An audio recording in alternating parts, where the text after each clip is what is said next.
Good morning. As you can tell by the sound of my voice that I am not too well. I was helping my sister-in-law with a surprise birthday party and I kind of burnt myself out with all the cooking and organising, so my body decided to make me slow down a little bit by giving me a cold, which is why my videos this week are a tad late.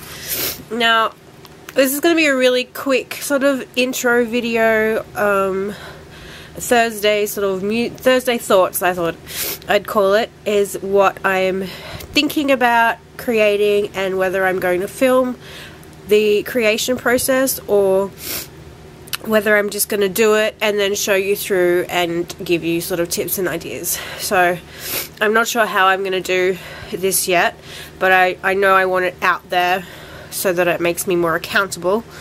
So I saw a book on one of my classes by Jane Davenport called Her Colour Bible, and is where she uses all of her supplies in this book as colour references and has them all documented by type and brand and all that sort of stuff. Basically, she can pick it up and flip through and see the things that she has and the colours and how they look and all that sort of stuff. And I was obsessed. I still am obsessed with this whole thought of a colour Bible. And I thought I should really try and make one myself, or see if I can repurpose something I have, which I did try and it didn't work. So I did think, oh, I'll make a Midori sized one so that I can just pop it into my journal and I can carry it around and it'll be great. And so I thought I'll do that. And then I was testing some of the things in the back of one of my inserts, and the watercolors just didn't sit the way that I wanted them to. They weren't as vibrant as I know they can be on certain types of paper, and I wanted like the best representation of my stuff. So this one didn't work, so I'm gonna have to recover the cover of this and just wait for it to become a new journal insert instead. So it was a great thought, but it's not going to become one with this. I could make an insert myself and have it popped in here, but I was just like, no, too much, don't want to do it. So that process is gone. So that one's gone. I'll put that over here. I then thought, why don't I use one of my sketchbooks, because I have quite a lot. If you've seen my sketchbook accountability video, I thought, yeah, maybe I can repurpose one of these.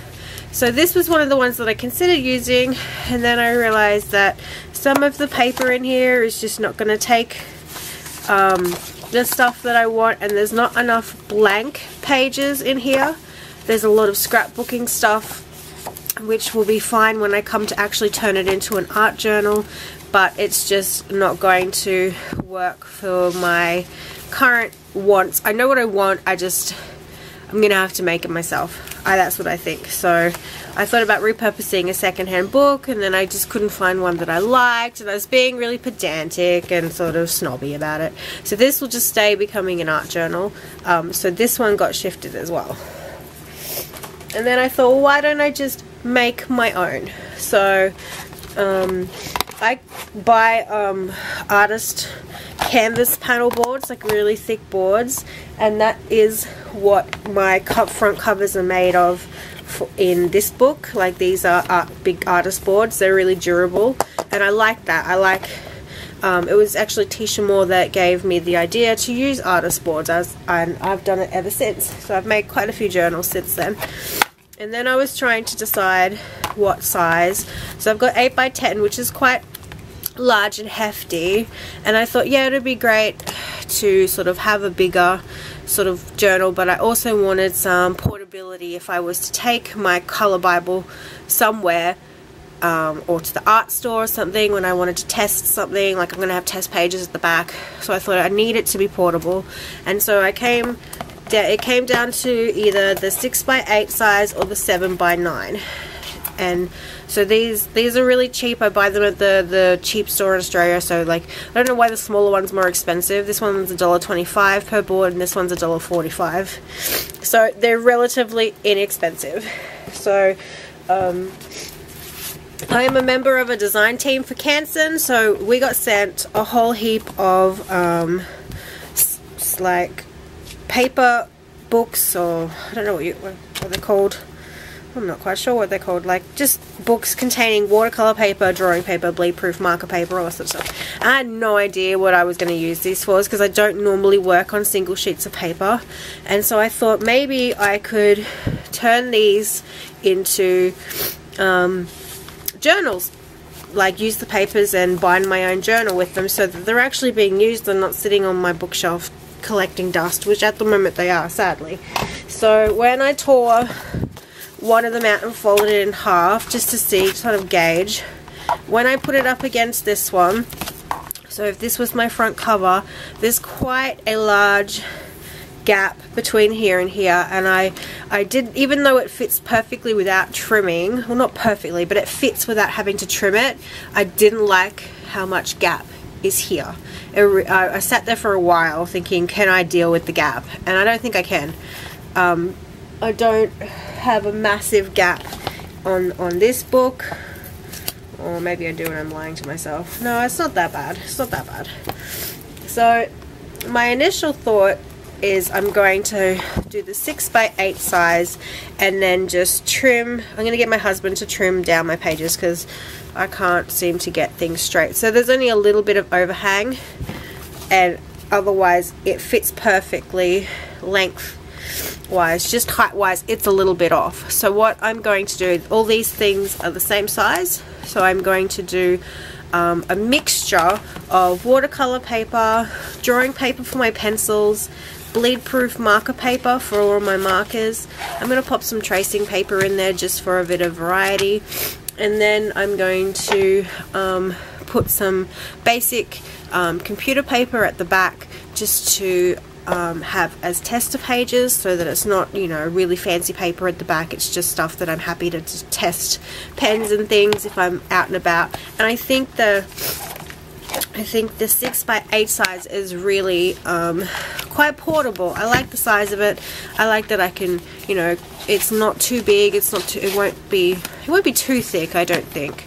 But I'm also going to put some book cloth on the sides, like some red book cloth. So I'm going to bind all the signatures together, and then I'm going to glue the first page of the signature and then the last page, so they will essentially, say this was a signature, they'll be glued here and here, and then my spine will be here, but I'm going to cover the spine in book cloth so that you don't see all the binding, because I'm not the world's greatest hand binder. I'm pretty shocking actually, so I'd like to cover up that ugliness, and I've got some red book cloth that I'm going to do that with, and then I'll probably decorate the covers of this on camera. So I'm not sure if you guys would be interested in seeing me create this step by step, although the binding technique I don't think I could explain, because I have enough trouble doing it myself, let alone telling everyone else.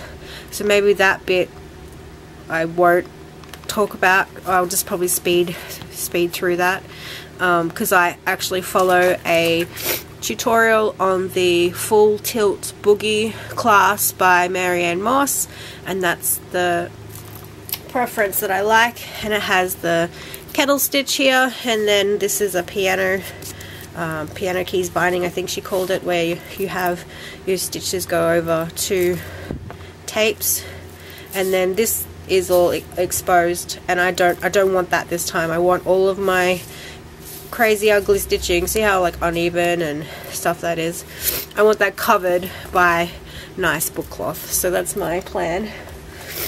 So would you be interested in seeing this be created, or would you just like to see the finished product and see me adding items into it in a speed video? So I'm not quite sure what will be the best for you guys, what you'll find the most interesting or the most helpful, but this is my current thought process for what I'm going to do for my color Bible, since I can't seem to find anything that I've already got that would be perfect. I did try a few of my sketchbooks and try different papers and see if colors would be as vibrant. It's just not working. So I did trial and audition quite a few books before I came down to the solution of making my own with all the pads that I've got sitting here. So that is where my thought process is. I'm also going to be doing a few art journal speed videos coming up. I haven't done one on my channel for a really long time, and I have some things that I need to get done, so I thought why not film it for you guys so that you can see it, see me arting in my, well, it's not my art journal, but it's other people's round robin journals. So you'll see me working in a variety of journals. But give me some ideas on what you'd like to see. Would you like to see it step by step? Would you like to see just a sped up video and see the process and all that sort of bits and pieces? I'm running out of breath because I'm sick. But give me your thoughts. I want to keep this video nice and short so it's quick to go up so you guys aren't without a video from me. So that's where I'm at, and I'll see you guys in my next video, and just tell me what you want to see. Alright, bye!